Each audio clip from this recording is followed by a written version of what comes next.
So ayan, may unbox na naman tayo na item. Tingnan natin kung tama ba yung pinadala ni seller. Kung legit ba, tama yung kulay. Walang kulang, walang dents. So i-check natin. So yung packaging niya, manipis lang.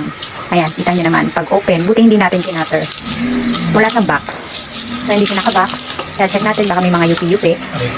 Typical na bubble wrap lang talaga.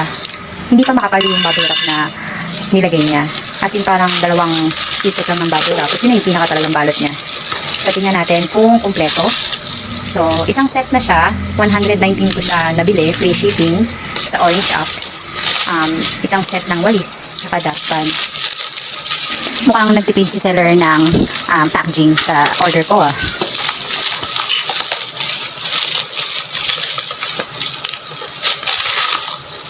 So ayan, kung mapapansin nyo, yung dustpan, medyo na-deform. So hindi siya ganon kakapal. Hindi siya ganon yung ina-expect mo na matigas yung materials. Pati yung tube niya, mabilis na siya mayupi. So kung mapipwersa mo siya, mayuyupi talaga.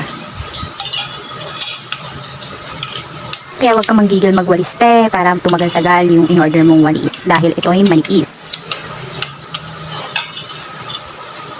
So tingnan natin kung kumpleto. Try natin buuhin yung walis. So ayan yung handle niya, okay naman.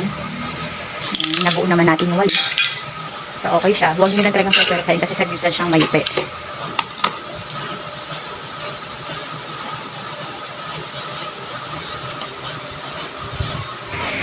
So yung dustpan, ganun din, kompleto din yung tube niya. So ayan, nabuo naman natin yung isang set ng walis tsaka dustpan.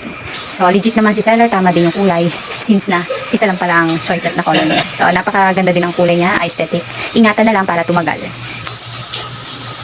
So ayun guys, buo naman siya at kompleto, legit na legit. Wow! Free shipping sa Orange Apps ko siya nabili.